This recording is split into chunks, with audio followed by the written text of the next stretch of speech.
Bonjour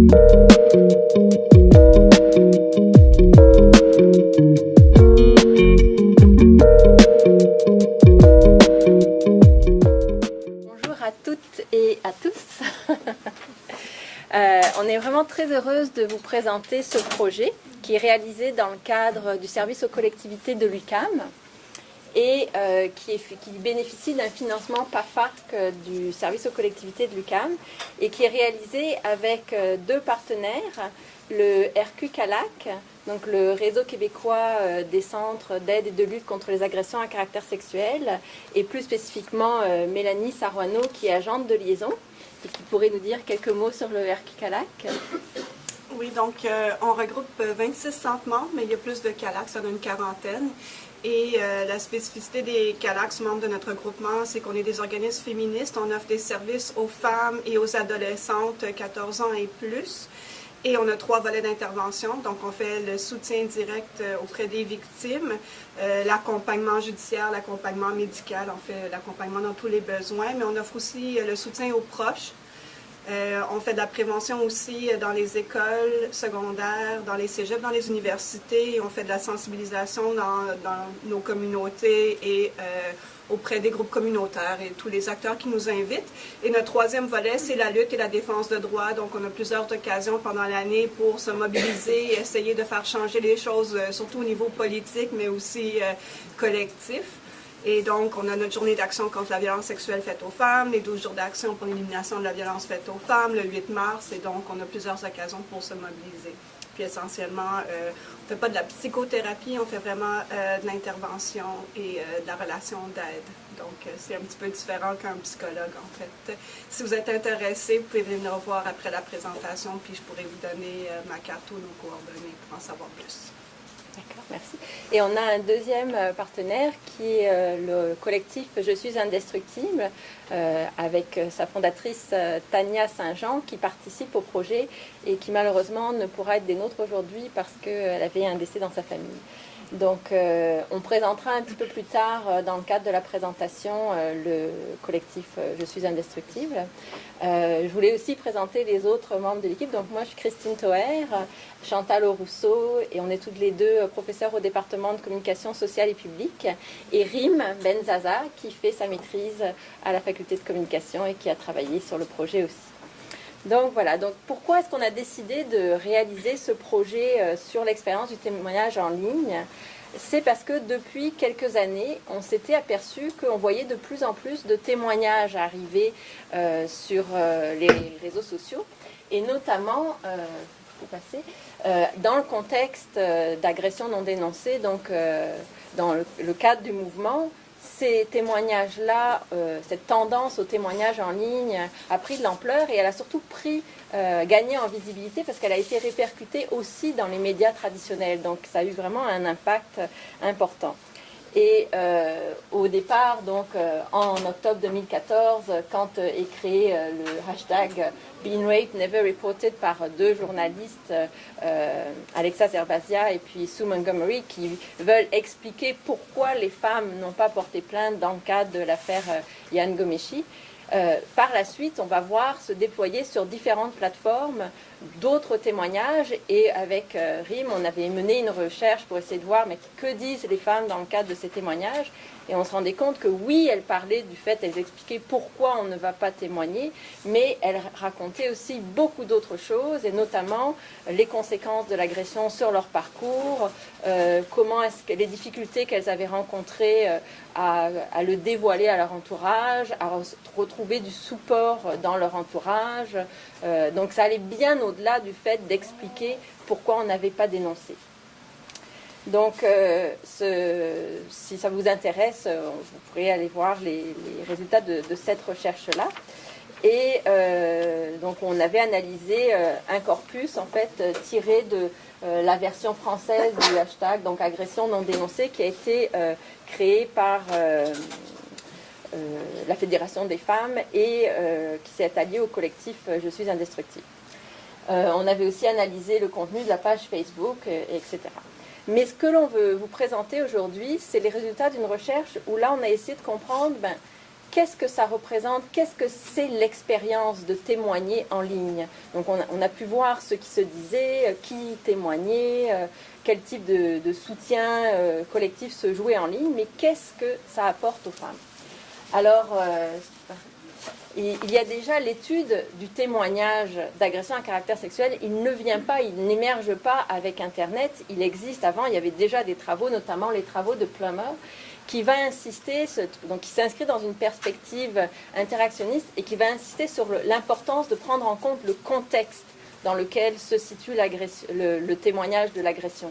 Donc le contexte dans lequel on fait l'agression, l'endroit où on livre l'agression, l'espace où on le présente, tout ça, ça va avoir le moment dans le parcours où on le fait, va avoir un impact sur le sens que prend la démarche pour l'individu. Ce qu'il va signaler aussi, c'est que souvent on met l'accent sur un témoignage et on va analyser un témoignage à la fois, mais lui souligne que ces témoignages qui ne font pas que dire, qui font des choses, donc c'est ce caractère performatif du témoignage, ils s'inscrivent en fait dans un cheminement. Et il faut considérer l'ensemble des témoignages. D'ailleurs, vous le verrez, les femmes qu'on a rencontrées ne font pas un témoignage, souvent elles en ont fait plusieurs.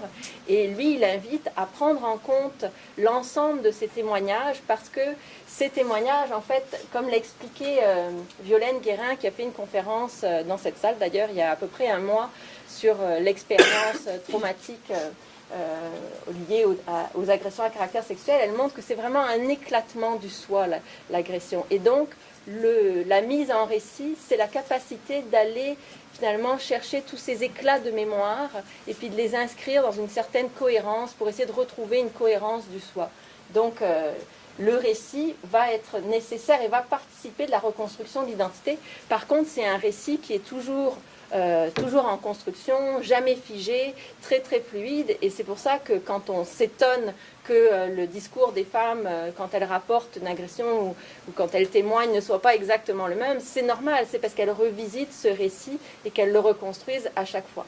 C'est dommage que dans le cas du système judiciaire, ce ne soit pas encore entendu suffisamment, mais c'est la réalité.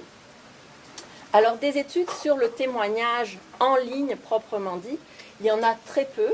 Il y a eu plusieurs projets où on a des projets souvent communautaires où on essaye d'agréger, de mettre en commun des récits de survivantes. Ça, il y en a un certain nombre.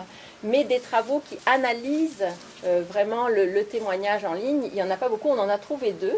Donc le premier, c'est une étude de Mose et Weber et elles font en fait une analyse de contenu d'un ensemble de questions sur Yahoo Answers. Et ce qu'elles vont souligner, c'est que oui, c'est des espaces qui semblent intéressants parce que les femmes, effectivement, semblent... Elles montrent notamment qu'il y a beaucoup de femmes qui ont l'air de ne pas avoir d'autres endroits pour témoigner. Donc elles trouvent là un endroit où placer leurs paroles. Et effectivement, elles vont trouver une forme de soutien de la part au travers des commentaires qu'il peut y avoir avec d'autres internautes. Mais ce que vont souligner aussi ces auteurs, c'est qu'il y a aussi des commentaires négatifs et que même s'ils sont peu nombreux, le peu de commentaires négatifs peut avoir un effet très perturbant pour la survivante qui témoigne. Et donc, elles vont, à la fin de leur article, insister sur l'importance pour les organismes qui viennent en aide aux victimes d'être présents, de s'intéresser à ces espaces, d'être là. Une autre étude, c'est l'étude de Pavot, où elle analyse le projet Unbreakable qu'avait mis en place Grace Brown, qui est une jeune photographe et qui va inviter des femmes à livrer sur une pancarte une parole de l'agresseur ou une parole de l'entourage qui leur aurait fait particulièrement mal. Et elle les prend en photo et elle va mettre toutes ces photos sur le site et ça continue depuis 2011. Donc il y a un grand nombre de photos. Et là, ce que va montrer Pavot, c'est qu'au travers de cette pancarte où on affiche cette parole qui se libère, la parole taboue, où enfin on peut dire la phrase qui a fait mal, etc. C'est une récupération de la parole, d'une part parce qu'on peut dire ce qui a été souffrance, ce qui a été cette parole taboue, mais c'est aussi quelquefois une possibilité pour les femmes de répondre à leur agresseur ou de répondre à la personne de l'entourage qui leur avait fait mal. Donc elles récupèrent doublement la parole. Et elle va montrer que cette agrégation finalement de photos qui vont circuler sur Internet va contribuer à une mobilisation collective et va avoir donc un impact qui est beaucoup plus important au niveau de l'espace public et de la prise en compte de la question des agressions à caractère sexuel. Donc, d'où l'importance de réfléchir, comme le souligne Plummer, au contexte dans lequel les femmes témoignent et au rôle que peuvent jouer les organismes d'aide aux victimes pour essayer de favoriser, de mettre en place des contextes ou d'intégrer l'intervention, le récit numérique dans leur stratégie d'intervention. Donc il y a vraiment une réflexion à mener, mais avant de la mener, il faut comprendre ce qu'il se passe finalement pour les femmes, donc de cerner, c'était ça l'objectif de la recherche, l'expérience des femmes qui témoignent d'une agression sur les médias sociaux.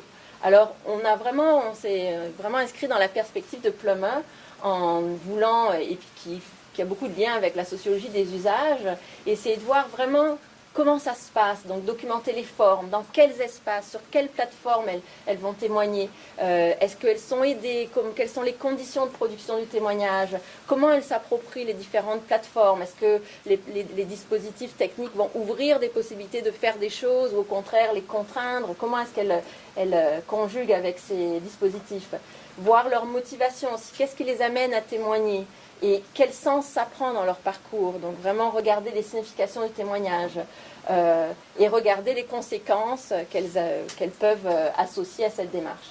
Enfin, on voulait aussi réfléchir à des pistes pour ajuster le soutien et l'accompagnement qui est offert par les partenaires aux femmes qui témoignent en ligne. Et puis ça, on pourra en revenir et discuter aussi là-dessus en conclusion.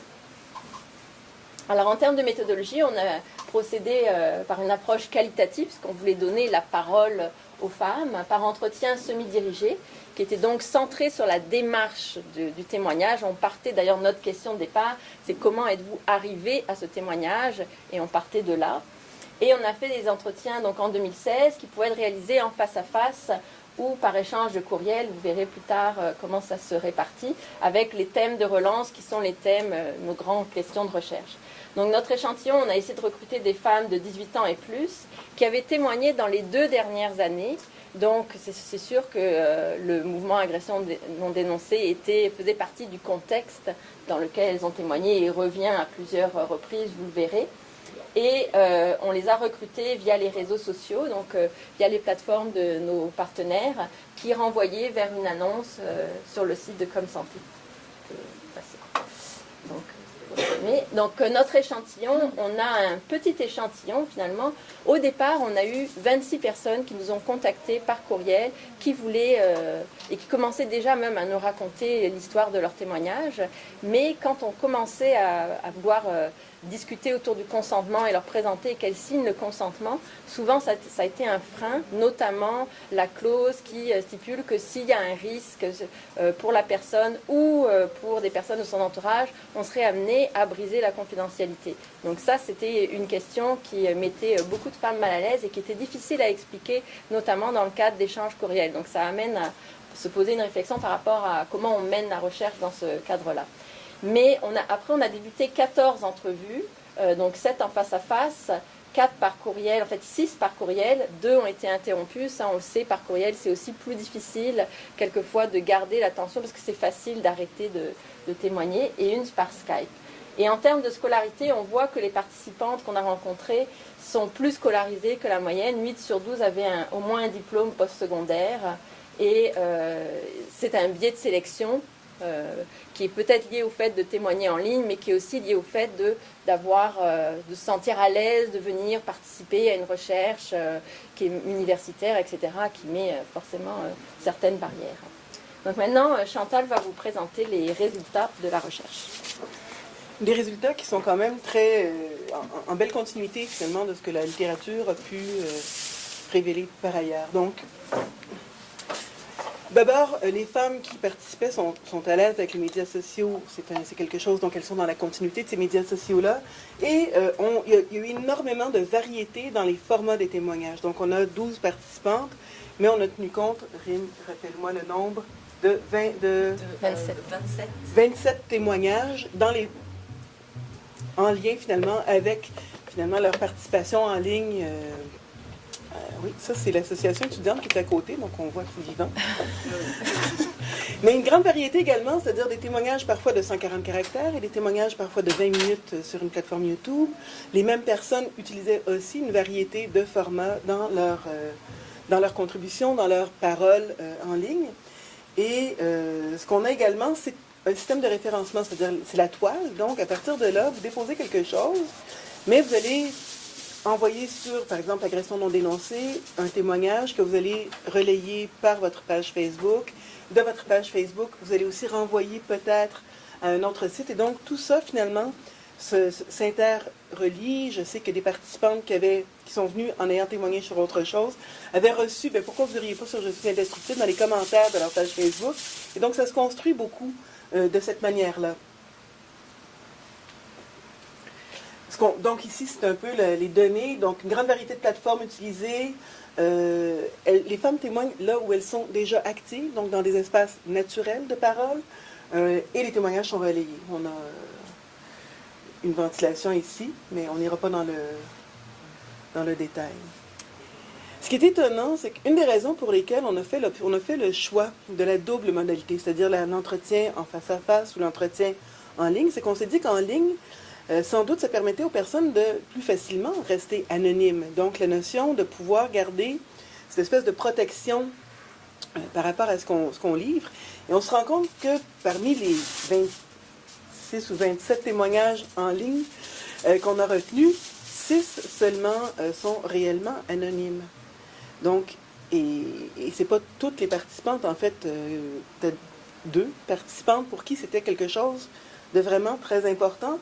Donc, il y a eu des témoignages aussi qui étaient des témoignages anonymes, mais relayés sur la page Facebook. Et on va voir, c'est intéressant de regarder, c'est pas sur la page Facebook, mais cette notion, donc, de l'anonymat, un témoignage nominatif dès le départ, donc, où les gens se nomment, une revendication, l'envie, justement, de pouvoir prendre parole pour soi-même, l'envie de revendiquer l'histoire qu'on livre, l'envie de prendre une place qui, souvent, nous a pas été reconnue autrement. Donc, qui amène ça. Et aussi des témoignages où on pourrait le dire d'un point de vue distant, on pourrait dire un certain risque. C'est-à-dire que quand on fait un témoignage nominatif, qu'on dit mon père, mon frère ou mon entraîneur de hockey, quelque part, sans nommer l'agresseur de façon explicite, il y a quand même une identification possible. Donc ça, c'était des choses qu'on retrouvait dans les formes. Puis ce qu'on retrouve, c'est aussi toute l'aspect un peu paradoxal, mais mon vidéo n'est pas anonyme sur YouTube. Au contraire, je suis plutôt fière d'assumer ouvertement ce qui s'est passé. Puis quand on arrive, ça va être plus loin qu'on va le retrouver, mais il y a ce désir de revendiquer son histoire. Les conditions de production, c'est des personnes donc, qui écrivent sur des plateformes dans des lieux où elles ont déjà un confort, elles ont déjà une habileté. Donc, elles n'ont pas besoin de soutien technique, elles n'ont pas besoin de tant de soutien. Elles sont quand même très autonomes par rapport à ce qu'elles font, même pour ce qui est des témoignages livrés en vidéo, parce qu'en fait, les vidéos, presque tout le monde peut en faire assez facilement. Donc, très peu de sollicitations de l'entourage pour la production comme telle des témoignages. Et 2 femmes, donc, qui disent avoir bénéficié d'une aide pour la construction de leur témoignage, pour la relecture orthographique, donc un souci, parce qu'en même temps, on revendique qu'on a envie d'être là. Mais on est sensible à l'image de soi, donc à la représentation de soi. Et la sélection de la vidéo. Mais il faut dire que dans le cas de la sélection de la vidéo, souvent, c'est qu'il y a plusieurs captations, on essaie de trouver le meilleur, mais il y a déjà eu beaucoup de travail autonome avant d'arriver. Et c'est vraiment un enjeu un peu comme pour la correction orthographique, là, ça reste relativement cosmétique par rapport à l'ensemble du processus. Et le besoin de contrôle, ce qu'on retrouve également, ce qu'on va retrouver dans le mémoire de Lemelin, la visibilité maîtrisée, l'importance qui a été accordée par nos participantes à dire, là, je peux parler sans qu'on m'interrompe. J'ai mon droit de parole. Je livre ce que j'ai à livrer. Je le fais où et quand je le veux. Donc, dans des horaires qui sont les horaires de notre histoire de vie, les horaires du moment où ça vient, le moment où l'expression a besoin de se révéler, ce qui n'est pas toujours possible quand on fait appel à des organismes ou quand on est dans des groupes, tout ça, qu'il y a des moments précis. Là, si c'est la nuit que je suis habitée par quelque chose, c'est à ce moment-là que ça se passe. À leur rythme, on peut écrire un bout, lentement, ralentir, se mettre à réfléchir. On n'a pas à répondre, finalement, à une interlocutrice ou à un interlocuteur précis. Et elles s'adressent à qui elles veulent. Donc, parfois, elles ciblent même leur destinataire dans leur message. Toi, j'aimerais que tu entendes ça. Je voudrais que tu vois ça. Et elles abordent également ce qu'elles veulent. Donc, il n'y a pas de restriction. Cette notion donc de contrôle est très, très importante. Et ce qu'on retrouve également, c'est deux façons différentes de voir les choses. Pour certaines, on a une libération de la parole, donc quelque chose de relativement explosif. Hein. On a besoin de dire, ça sort. Et pour d'autres, davantage de contrôle, davantage de besoin de prendre le temps de s'assurer qu'on dit exactement ce qu'on souhaite dire. On a ici sur le feeling, donc sur l'aspect plus spontané, Sylvie qui dit « Je ne me suis pas trop préparée d'avance, je voulais y aller au feeling, donc je voulais que ça vienne naturellement. » Et Karine, c'était vraiment un coup de tête. Hein? J'ai dit « Ah, c'est possible, j'en ai envie, je le fais. » Par ailleurs, on a quelqu'un comme Gabriel ici, c'est évidemment tout le temps des pseudonymes. J'ai commencé à écrire le texte et je l'ai laissé là.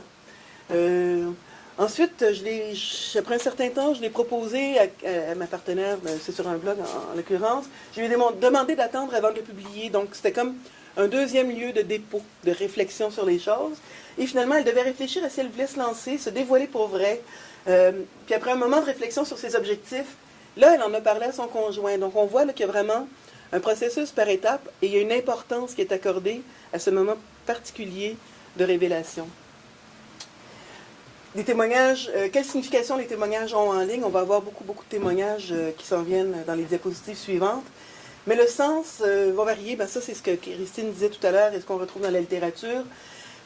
À quel moment ça s'est passé? Dans quel contexte ça s'est passé? Dans quelle situation je me trouve au moment même de le dire? Donc, il y a énormément de variations sur le sens d'un témoignage en particulier. Puis là, il y en a évidemment plusieurs qui vont s'ajouter. Et également sur le sens du témoignage, à qui on va l'adresser, comment on va l'organiser, tient aussi au soutien social auquel on a accès à différents moments, c'est-à-dire au moment où ça s'est passé et maintenant. Donc, au moment du témoignage. Au fur et à mesure de la progression des femmes dans leur parcours de reconstruction, il y a aussi, les témoignages prennent des formes différentes. On peut avoir, dans les premiers temps, juste écrire « moi aussi ».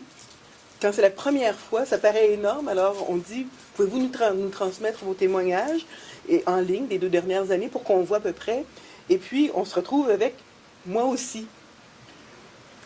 Et là, c'est vraiment un déclencheur parce que le sens qui est associé à ce petit bout de texte de rien, mais une fois que ça a été fait, que ça a été bien reçu, ah ben là, tout à coup, il y a toute une nouvelle appropriation qui se fait. Les plateformes choisies, évidemment, vont avoir un impact sur la forme des témoignages. On s'en doute, sur Twitter, sur YouTube, les blogs, les pages Facebook, ça a un impact. Les éléments déclencheurs, pourquoi à un moment donné, ça devient utile, nécessaire, possible, enfin, pourquoi à un moment donné, on va le faire? Des différents déclencheurs. Le mouvement, évidemment, agression non dénoncée, pour un certain nombre, a été un déclencheur. L'envie de faire partie de ce mouvement, l'envie d'être solidaire du mouvement. La souffrance et l'urgence de dire, je ne sais pas, il faut que j'en parle, ça m'habite trop. Et la présence sur les réseaux sociaux numériques qui rend très naturel cet espace de parole également dans d'autres circonstances. Signification, donc un moyen de canaliser la souffrance, on a différents extraits. Sophie, témoigner m'a permis de sortir l'agression de mon corps. Donc il y a vraiment ce côté de libération physique d'une souffrance. Caroline, j'avais besoin de le dire, je me sentais sur le point d'imploser ou d'exploser. On se souvient donc de l'image qui avait été reprise par Guérin, excusez-moi, les noms et moi, on est en chicane. S'exprimer dans un espace sécuritaire également. Donc, on dit que c'était pas beaucoup de personnes, mais pour certaines, c'était là. Caroline, tout en restant cachée en sécurité. Donc, je peux, oui, dire ce que je ressens sans avoir à en souffrir davantage. Ce qui est intéressant, ça a l'air étrange, ce dessin, c'est un croquis, c'est une de nos participantes qui, pour arriver à parler, dessine d'abord ce qu'elle a à dire, pas parce qu'elle c'est pas une artiste, mais c'est quelqu'un qui exprime par le dessin. Et étonnamment, sans avoir rien vu de la recherche, elle a utilisé son dessin « Libération ». Donc, et c'est un corps. Et ce qu'elle dit, c'est après en avoir parlé à un ami, puis ensuite l'avoir mis sur le forum, j'ai senti qu'il y avait quelque chose, comme si dans l'incarnation du corps, la souffrance faisait partie de ça, et se diluait ou se dissolvait finalement par le récit lui-même. Donc on sent là, beaucoup de congruence entre ce qu'on savait et ce qu'on découvre, ce qu'on revoit. Un premier geste que l'on pose, donc Maria, je n'avais aucune idée quoi en faire, comment en parler, comment ouvrir un dialogue à ce sujet-là, comment recevoir de l'appui. Fait que je l'essaye de cette manière-là. J'ai vraiment besoin de prendre action sur ce que je vis. Donc, la signification, c'est aussi une réappropriation. Sophie, j'ai voulu aller consulter un psychologue en me croyant prête à le faire, mais finalement, j'ai remis ça. Problème de santé. Puis ensuite, je me sentais plus prête. Par contre, l'envie de parler continue à être présente, sans que je sache toutefois comment le faire. Donc, un premier geste, un premier effort pour dire. J'ai écrit un calax près de chez moi, mais elles m'ont dit d'appeler. Je ne l'ai pas fait. Je trouve que mon cas est bien petit par rapport à une fille qui s'est fait violer. Alors, je ne sais pas trop si c'est ma place. Mais je ne veux pas laisser de message sur la boîte vocale parce qu'elle risque de me rappeler aussi un mauvais moment. Donc, en fait, encore une fois, un choix, une libération, une autonomie, une liberté qu'on prend pour commencer à en parler. Première recherche d'aide, on a ici Lauriane, ou Anouk, pardon, d'abord. J'étais dans un processus judiciaire qui était en cours et je trouvais ça vraiment difficile. J'étais en attente pour voir un psy, mais c'était pas encore fait. Et là, j'étais en attente. Et donc, c'est quelqu'un qui avait des comportements automutilatoires, qui voyait ses comportements s'aggraver, et qui était plus capable d'attendre cette rencontre qu'elle a eue peu après avoir pris part à un forum. Et alors, elle a témoigné un peu de ses agressions, pas parce que c'est de ça dont elle voulait parler, elle voulait surtout se protéger de ses propres comportements destructeurs. Mais finalement, ça n'avait pas de sens de le faire sans aussi parler des agressions. Lauriane, besoin de le dire quelque part, que c'était arrivé, ce que je vivais, ce que je ressentais. Chercher une bouée de sauvetage. Donc, encore une fois, cette écriture, ce lieu, cet espace-là, vraiment, c'est un appel à l'aide. On a parlé de sécurité tout à l'heure. On retrouve donc ce moyen sécuritaire pour communiquer avec l'entourage, confronter un proche, mais sans voir toute la difficulté du face-à-face ou de la présence ou même de la voix. Donc, être capable de dire, encore une fois, on revient à être capable de dire jusqu'au bout ce qu'on a à dire. Mais on a envie d'interpeller certains proches de façon très claire. Caroline, donc Facebook m'a permis de dire ce que je pensais publiquement tout en restant cachée ou en sécurité. Bien que je sache où il habite, je suis morte de peur à l'idée d'aller le confronter. Alors oui, Facebook m'a permis de le confronter à moitié, donc de faire un premier pas dans cette interpellation. Karine, les réseaux sociaux, s'ils avaient réagi de façon négative, ce serait vraiment fait ramasser. Donc elle se sent en sécurité, Karine, parce qu'elle se dit, si quelqu'un avait osé dire quelque chose de négatif sur ma page Facebook, j'ai des amis féministes qui auraient volé à mon secours et qui les auraient sûrement recadrés sans que j'aime moi à le faire. Et donc, mais elle dit en même temps que je dis ça, c'est parce que je lui posais la question, mais elle dit, mais après coup, je me suis dit qu'il y avait un risque, mais sur le coup, comme c'était sur un coup de tête qu'elle témoignait, j'ai même pas pensé à ce qui pouvait arriver après. C'était comme trop important. Un moyen de dénoncer l'agresseur, oui, parce que c'est pas facile de le faire. Hein? Il y a tellement de cadres législatifs, beaucoup de contraintes, et on veut échapper à cette contrainte-là. Surtout et souvent, comment dire, ce qui fait penser que les réseaux pourraient nous permettre de le faire malgré toutes les précautions que les amis disent, ben attention, il ne faudrait pas le nommer, tout ça. C'est quand on pense qu'il pourrait être tenté, ou l'agresseur pourrait être tenté de le faire avec quelqu'un d'autre. Et là, c'est comme, ben, faut le dire quelque part. Donc, Sophie, j'ai découvert qu'il avait fait ça avec une autre femme. Je voulais l'empêcher de recommencer. Maria, je me suis sentie abusée, etc. C'était insidieux, c'était des agressions. X, elle le nomme. Tu es un agresseur. Je te le dis, il faut le prendre. Fais quelque chose de cette affirmation. Réfléchis, change. Donc, en fait, presque quelque chose de ce qu'on appellerait la justice réparatrice. Cette envie que l'autre prenne le morceau qui lui revient parce qu'elle craint que ça se reproduise s'il n'y a pas cette prise de conscience qui est faite. Donc, on dénonce pour ça. S'inscrire dans un collectif de survivantes, encore une fois, on en avait beaucoup. Agression non dénoncée, cette vague de dénonciation avec le hashtag, ben, ça appelle. Donc, ça m'a donné un contexte, ça faisait du bien d'embarquer dans le mouvement, de dire, moi aussi je l'ai vécu, moi aussi je suis là, moi aussi je suis debout. Donc, cette envie de se sentir avec d'autres. Et aider les autres, redonner également. Quand tu aides quelqu'un et que tu ressens que tu l'as aidé, donc tu te rends compte que tu l'as aidé parce que tu vois ses commentaires, tu vois ses réactions, tu entends un merci, ben, tu lis. un merci. Ça aide aussi à se sentir mieux, à prendre une distance par rapport aux problèmes qu'on vit. Anouk, toute jeune. Sylvie, donner espoir à quelques personnes, faire comprendre qu'il est possible de s'en sortir. Donc, ça nous aide, mais aider, ça aide aussi, d'une certaine façon. Se mobiliser dans un mouvement collectif, c'était comme grossir les rangs, rentrer dans une manif, c'était quelque chose d'un acte plus solidaire, on va dire, à ce niveau-là. L'objectif d'être avec toutes ces femmes, créer le collectif de ces femmes qui ont témoigné, donc Clara, et parfois répondre aussi à une demande qui est formulée par un organisme, donc pas lâcher l'organisme qui t'a aidé, puis dire oui, c'est normal, ça fait partie des choses. Donc Maria, parce qu'on en a toutes marre de la culture du silence. On nous a demandé de partager ce texte anonymement, donc je l'ai fait de façon anonyme pour cette raison-là, mais c'est en réponse à un mouvement collectif. L'incidence, qu'est-ce que ça va changer? Qu'est-ce que ça a comme impact d'avoir pris parole sur les réseaux sociaux numériques? Bien, plusieurs avantages, en fait, essentiellement des avantages, très peu d'inconvénients parmi les quelques participants. Donc, on se rappelle quand même des limites de la recherche, mais c'est un outil d'empowerment. Donc, on prend du pouvoir là-dedans.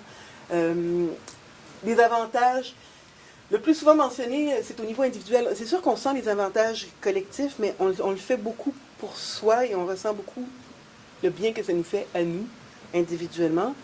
Oui, c'est un impact plus large, mais c'est surtout l'impact individuel qui est souligné dans les rencontres qu'on a eues ou les échanges qu'on a pu avoir. Les risques associés à la démarche, notamment lorsque le témoignage se fait.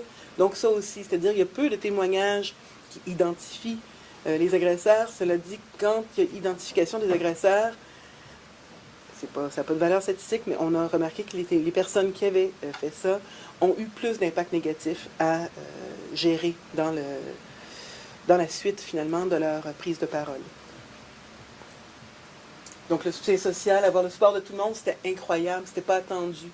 C'était quelque chose de formidable, Joanne. C'était vraiment de l'entraide, des gens comme toi et moi qui ont des problèmes aussi, et qui ont ce problème-là. Donc, me sentir, là, ça fait du bien. Sentir qu'on n'est pas seul et que c'est vraiment ça. On avait mal ensemble, Caroline. Les possibilités de lire les commentaires, donc ça ajoute une petite laine. Je l'ai pas, Julie dit, je l'ai pas fait pour aller chercher l'appréciation, aller chercher le soutien. C'était pas la raison pour laquelle je le faisais. Puis c'est sûr qu'au fond, très souvent, les commentaires qu'on reçoit sont courts.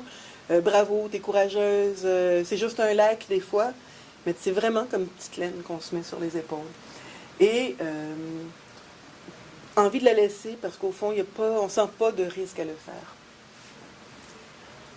Redéfinir les relations avec l'entourage, on clarifie des choses également parce que parfois, là, on les interpelle, puis selon la réaction que les gens vont avoir, mais là, on voit est-ce qu'il y a un espace de rapprochement ou pas. Ça resitue, ça aide à replacer ou à resituer les rapports de place avec des individus qu'on a besoin d'entendre ou de savoir là. Encore aujourd'hui, je suis contente de l'avoir fait. Ça me permet de partager une partie de moi à des gens qui m'apprécient. Donc, ça me rapproche des autres. Le fait que ma tante le sache, je pense que ça va vraiment me donner le courage de lui parler. Donc, c'est comme une porte d'entrée pour encore retourner vers. On a Caroline ici. Ça m'a montré la vraie face de mon beau-père. Je n'espère plus rien. Je l'ai testé, je l'ai essayé, j'ai vérifié. Et finalement, je me rends compte que non, cette voie-là, il faut que je l'abandonne. Donc, on se rapproche, on recrée des espaces de dialogue où on clarifie les fermetures. C'est une brique dans la reconstruction également comme avantage perçu. Et là, Clara, c'est vraiment fascinant. Je ne connaissais pas mon histoire. Et là encore, il faut se souvenir de l'éclatement et de cette mémoire là, qui est complètement... il y a un mot pour, mais il me reviendra. Qu'est-ce que j'ai dit? Qu'est-ce que j'ai écrit? Au fond, Clara, c'est ça, Clara se retrouve dans la situation où elle écrit. Elle pense écrire sur un événement plus récent et se rend compte en écrivant qu'elle parle d'une autre histoire et se rend compte que c'est son histoire. C'est en l'écrivant qu'elle s'en aperçoit. Et donc, ça fait comme, c'est mon histoire à moi avec les agressions et la violence. C'est une histoire plus importante que celle que je pensais. Donc, on construit notre édifice identificatoire d'une certaine manière. Anouk, de la même façon, qui va sur les forums, on l'a vu tout à l'heure, un peu en situation de panique parce qu'il fallait absolument qu'elle aille chercher de l'aide. Se fait demander donc par une autre personne anonyme sur ce fameux réseau ce qui l'amène là, ce qui l'entraîne là. Puis elle dit, quand j'essaie de dire, et ce qui me vient tout de suite au moment où je commence à écrire, la première chose qui me vient, c'est une histoire avec mon frère, mais qui n'est pas du tout l'histoire du processus judiciaire en cours. Et c'est ça qui lui est venu comme explication. Et encore une fois, ça aide à construire l'édifice de notre histoire avec les agressions, de leur histoire avec les agressions. Progresser dans la reconstruction identitaire. Sophie, quand je franchissais un pas important, il y avait quelque chose à ce moment-là. J'avais pas l'impression d'avoir fini mon processus de guérison, mais plutôt d'avancer dans ce processus à mon rythme. Mais je le sens. Je sens que je monte une marche. Je sens que j'avance. Il y a comme un marqueur de progression qui s'inscrit dans ce texte ou dans cette livraison sur les réseaux sociaux numériques. Témoigner de sa reconstruction identitaire, aussi dire, je suis rendu là. On le disait tout à l'heure, il y a plusieurs contextes, plusieurs situations. Mais cette espèce de capacité à regarder derrière soi dit qu'on est déjà ailleurs. Et là, on a Gabriel, il illustre ma reconstruction à la face du monde. Donc, c'est visible pour moi et ça devient visible pour tous et toutes. Je suis ailleurs, je suis rendu là. C'est un autre moment, donc, ici, Joanne, c'est un autre moment où j'ai changé mon histoire. Donc, Joanne, qui est dans le tranche des 35 ans et plus, mais qui a commencé une histoire de violence très, très tôt dans sa vie, qui s'est construite. Tout ça, donc, il y a eu plusieurs moments d'aide, plusieurs moments de cheminement dans son parcours de survivante. C'est un autre moment où j'ai changé mon histoire. On se raconte autrement, donc on voit également le caractère performatif du témoignage. Là, j'étais survivante après ça. Je n'étais plus victime. Je n'allais plus endurer cette merde-là. Maintenant, je suis quelqu'un qui est épanoui. Moi, j'aimais bien en anglais, de survivante à thriver, de survivor à thriver. Il y a quelque chose pour elle de beaucoup plus fort. Quelqu'un d'épanoui qui utilise ses expériences pour pouvoir faire une différence dans la vie des autres. C'est vraiment powerful. C'est vraiment quelque chose qui donne du pouvoir. La fierté. J'étais très fière de pouvoir en parler sans pleurer, sans être stressée ou avoir honte. J'ai été jusqu'au bout pour moi-même. J'étais fière d'être passée au travers et d'être même capable de le montrer. Donc, encore une fois, la reconstruction. La force du mouvement collectif, encore une fois, changeait des choses. Ce n'est plus qu'un événement qui m'est arrivé, mais aussi un enjeu de société trop peu discuté sur la place publique. Donc, cette participation-là, chacun de ces témoignages-là, ajoute finalement au levier social de dire, ce ne sont pas des histoires individuelles, ce sont des histoires collectives. En partie, du moins. Le changement d'attitude de l'entourage. Là, il y a des risques, par exemple, qu'on a reconnus dans le témoignage d'Hélène. Non, c'est pas vrai, elle doit mentir, elle cherche de l'attention. Donc aussi, ça qu'on reçoit de l'entourage, qui n'est pas nécessairement publié ou qui n'est pas toujours mis en ligne, mais qu'on entend dans notre entourage une fois. Surtout dans ce cas-ci, il y avait une identification qui était plus forte. Je me souviens surtout des rumeurs et du fait que les gens qui commençaient de moins en moins à me parler. Et donc ça a été un aspect beaucoup plus... C'est un risque. Gabriel, il y a un changement de perception, puis on l'anticipe pas ou on l'anticipe mal quand on livre le témoignage. Autant dans sa belle famille que dans son milieu professionnel. Caroline, encore, est-ce que tu recommanderais, est-ce que tu proposerais à d'autres de le faire? Comment je pourrais dire à une femme de se lancer dans la fosse au lion consciemment? Je pense qu'il faut le faire sur un coup de tête. Aussi, si elle est prête à perdre beaucoup de monde. Donc oui, on peut en gagner, mais oui, on peut en perdre. Donc en fait, il y a tout cet enjeu, finalement, de savoir où les gens se situent, mais que en faisant ça, il y a aussi des ponts qui s'écroulent. Les risques associés aux dispositifs techniques, une fois que c'est lancé là sur les plateformes socio-numériques, ça appartient au monde entier. Hein? C'est dans un univers qui est là. Et entre autres, la gestion des pages Facebook est assez compliquée. Lauriane voulait couper les ponts, avait tenté de couper les ponts avec sa famille, notamment avec sa mère. Mais sa mère, qui ne croyait pas à son histoire par ailleurs, l'a vraiment embêté beaucoup, puis lui disait des choses vraiment très, très dures sur sa page Facebook, menaçait de la traîner en justice pour diffamation, des attentats, t'inventes. Donc tout ça, ça devient public. Alors, ce que Lauriane a fait, c'est qu'elle s'est fait un nouveau Facebook, en pensant donc pouvoir effacer, puis recommencer. Mais sa mère s'ouvre des nouveaux comptes, des nouvelles identités, se fait relayer les informations par une cousine qui, elle, est admise. Fait qu'avant qu'on arrive à détecter par quel chemin les personnes qu'on ne veut pas avoir reçoivent néanmoins l'information, il y a eu déjà plusieurs fuites. Et donc, on est à vouloir dire, à vouloir revendiquer. C'est un espace d'expression naturelle pour Lauriane, sa page Facebook. Donc, comment on gère cette difficulté, cette complexité-là? Julie, donc, ça a été assez difficile également parce que, quelque part, j'ai des personnes dans ma famille qui n'ont aucune idée pourquoi j'ai quitté cette famille-là, pourquoi je ne suis plus en lien avec cette famille-là. Et donc, j'ai ma tante qui me dit, mais franchement, c'est quoi? Comment ça se fait qu'on ne voit pas tes enfants? Comment ça se fait que tu ne viens pas nous visiter? Comment ça se fait que tu ne donnes pas de nouvelles à ta grand-mère? Puis ça te ramène dans ta culpabilité à grande vitesse. Donc, d'avoir des échos de gens qui ne savent pas nécessairement tout les tenants et aboutissants de certains petits bouts d'une histoire qui paraît sur Facebook ou d'une page Facebook qui devient accessible, même si sur sa page Facebook, elle n'en parle pas. Par Facebook, ça lui revient et ça la ramène dans son histoire également, des moments qui ne lui conviennent pas toujours.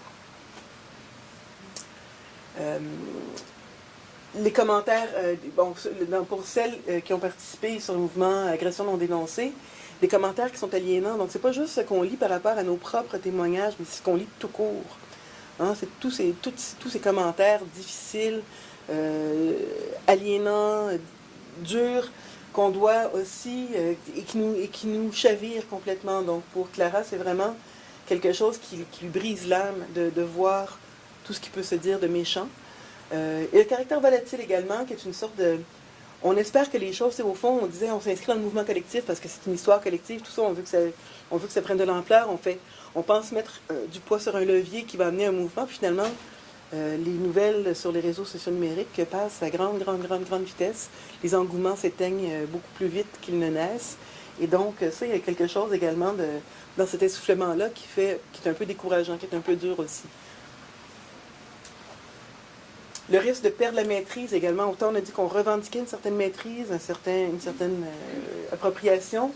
En même temps, il y a ce risque. Et c'est Karine qui pourtant a participé ou a fait ses premiers témoignages en ligne sur un coup de tête. Elle dit, quand tu es sur le coup des émotions, tu peux faire ça quand... Karine dit, au fond, quand l'histoire est derrière toi, que tu as eu le temps de la gérer, ben, tu es capable de dire, parce qu'autrement, ben, tu es sur le coup des émotions, tu peux écrire des affaires que tu ne penses pas vraiment. Le témoignage en ligne, je dirais de le faire en dernier, quand tu as eu le temps de respirer, alors que d'autres, il faut le faire quand tu ne le sais pas encore, parce que sinon, si tu savais dans quoi tu t'en vas, tu ne le ferais pas. Bref, le bon moment, on ne l'a pas trouvé.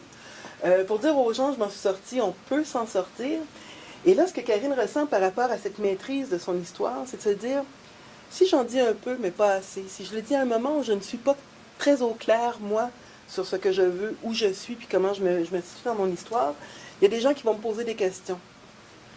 Puis là, je ne saurais pas si je dois répondre ou pas. Je ne saurais pas nécessairement quoi répondre, d'une part. Et d'autre part, le risque, c'est que des gens qui ne connaissent pas, qui ne connaissent pas toute l'histoire, qui ne sont pas capables de la situer dans son contexte, ils reçoivent juste une bribe d'informations, nous disent, ben, le fameux yaka, hein, tu pourrais aller là, tu n'aurais qu'à faire ça, pourquoi tu ne prends pas plainte, pourquoi tu en parles? Et de se sentir donc désapproprié de son propre cheminement, de son propre processus à l'intérieur de ça. Et elle le ressent très durement. Elle dit, les gens ne te connaissent pas sur Facebook, tu peux avoir des gens qui ne te connaissent pas tellement. Ils sont qui pour te dire où aller et quoi faire? Et donc là, c'est vraiment entre, encore une fois, cette marge de liberté, comment on la négocie. Alors, en conclusion, on a présenté là les avantages et les conséquences plus négatives que soulignaient les femmes. Les avantages dominent très largement. Vraiment, c'est clair.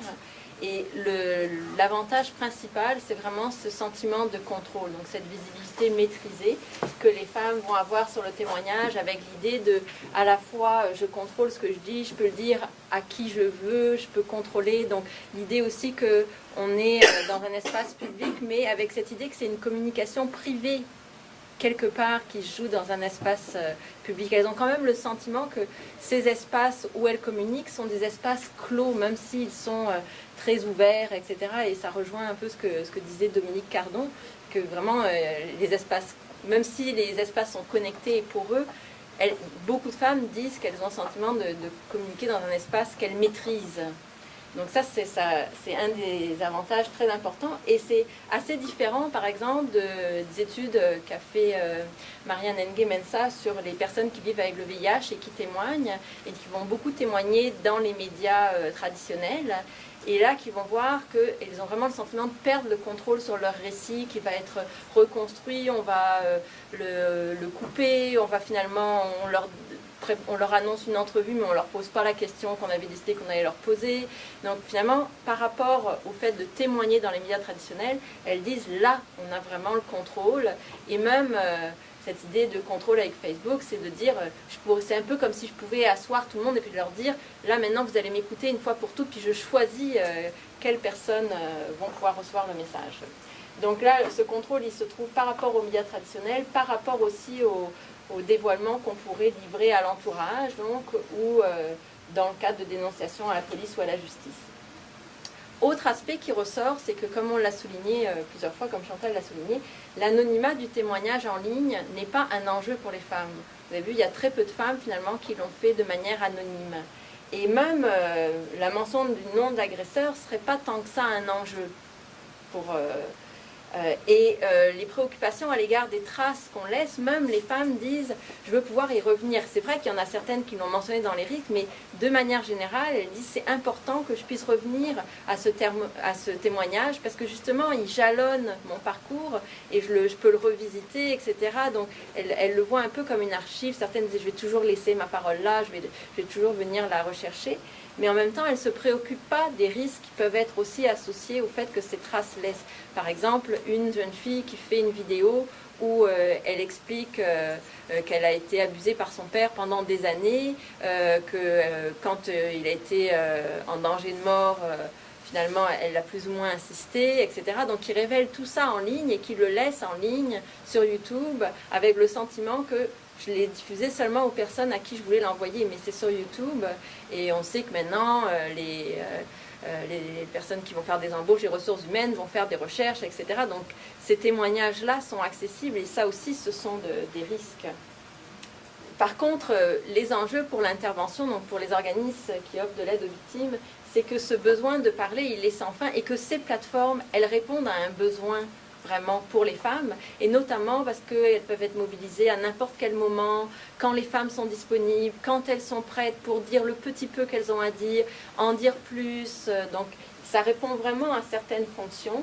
Et ce qui ressort aussi, c'est que les femmes veulent témoigner dans les espaces qu'elles connaissent. Elles n'ont pas envie d'aller sur des espaces qu'elles n'ont pas l'habitude d'utiliser. On a regardé toutes les femmes là où elles avaient témoigné. Elles témoignaient, si elles étaient blogueuses, elles témoignaient sur un blog. Si celles qui avaient fait des vidéos, elles en avaient fait avant. Celles qui utilisaient Facebook, elles allaient sur Facebook. Il y a eu même si on regarde Twitter, quand on avait fait l'analyse de Twitter, les femmes qui avaient témoigné sur Twitter étaient pour la plupart toutes inscrites sur Twitter avaient un compte avant agression non dénoncée. Donc elles choisissent vraiment des espaces où elles sont déjà présentes.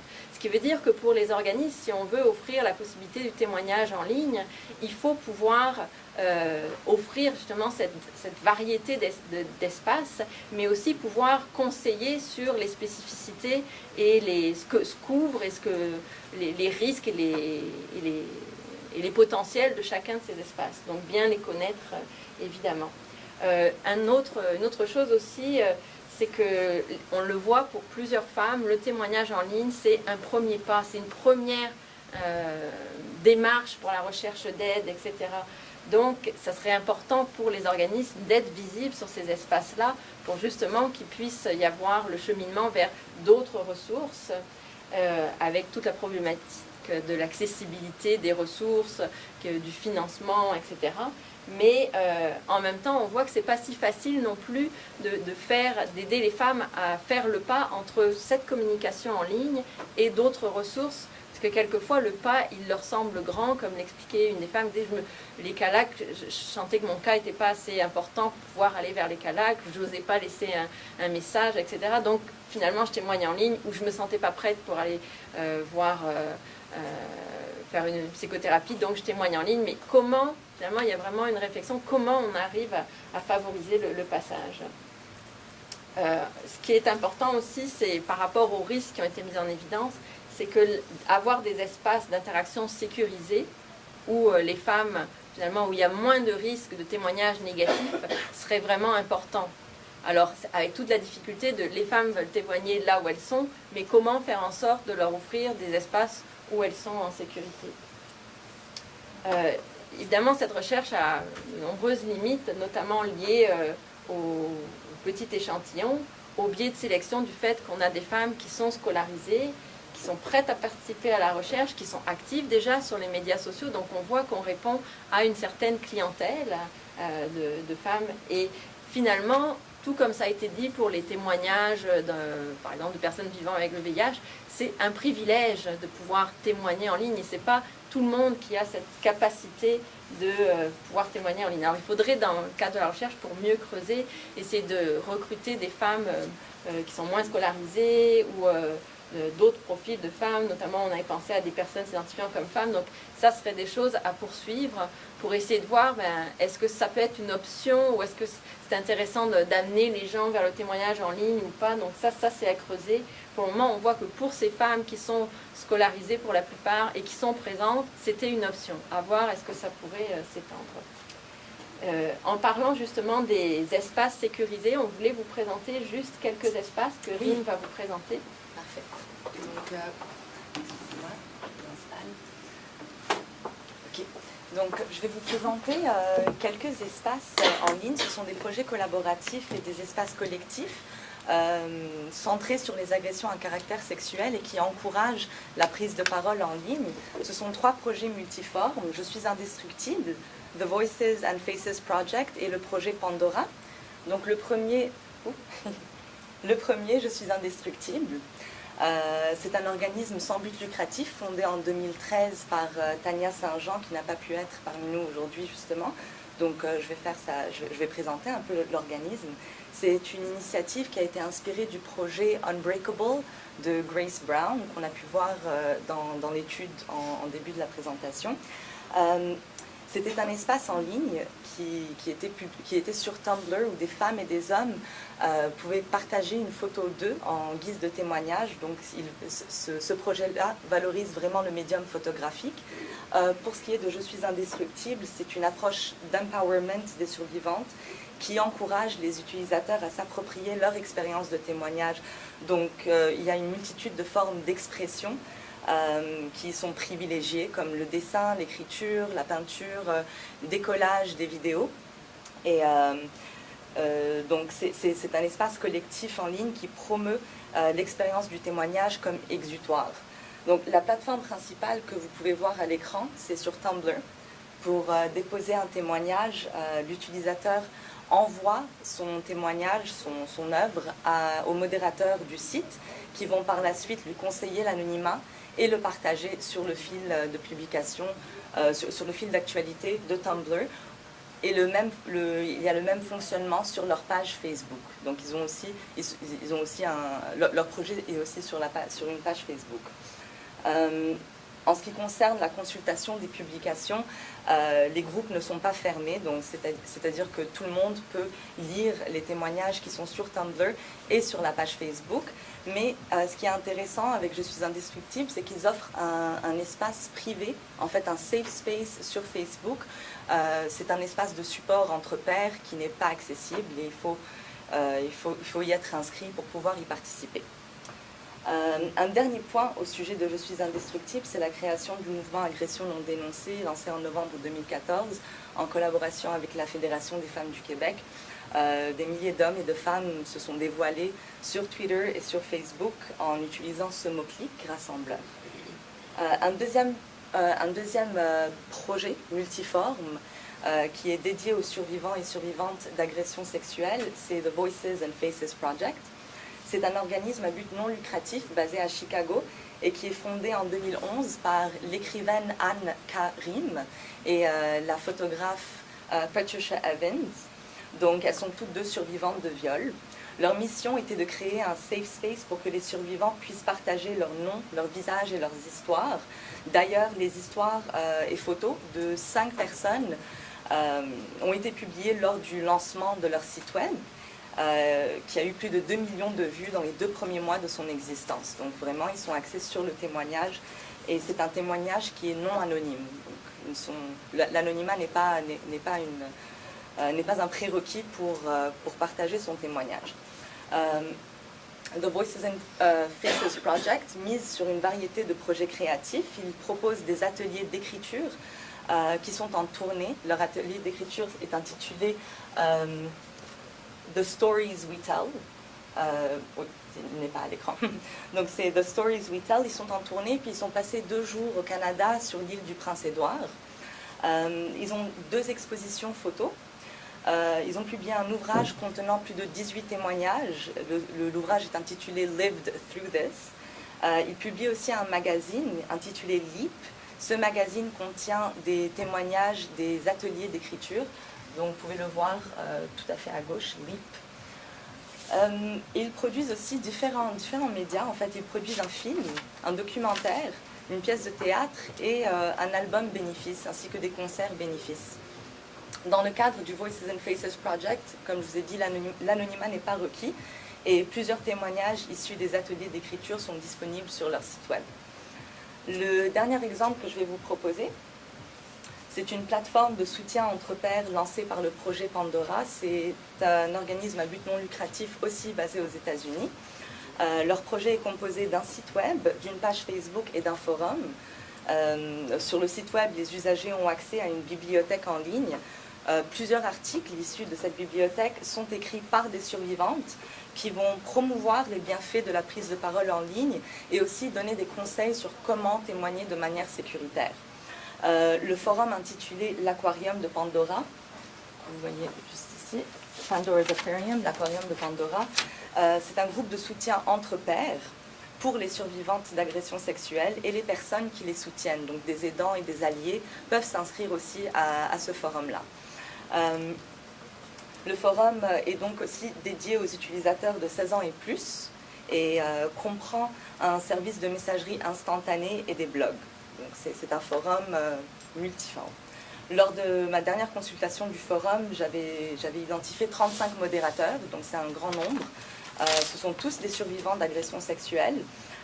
Et plusieurs fois par an, les usagers de ce forum-là ont accès à un chat avec à une messagerie instantanée avec des experts et des professionnels qui peuvent les guider et les conseiller. Voilà. Donc, ça sera tout pour les 3 plateformes multiformes et axées sur les agressions à caractère sexuel.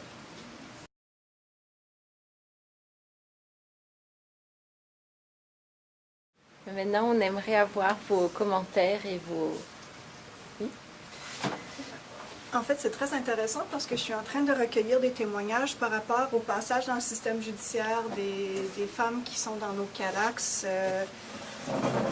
surtout par rapport au soutien qu'elles ont reçu par une intervenante d'un CALAX, juste pour le mettre en valeur, c'est un outil de promotion, mais en lisant les témoignages...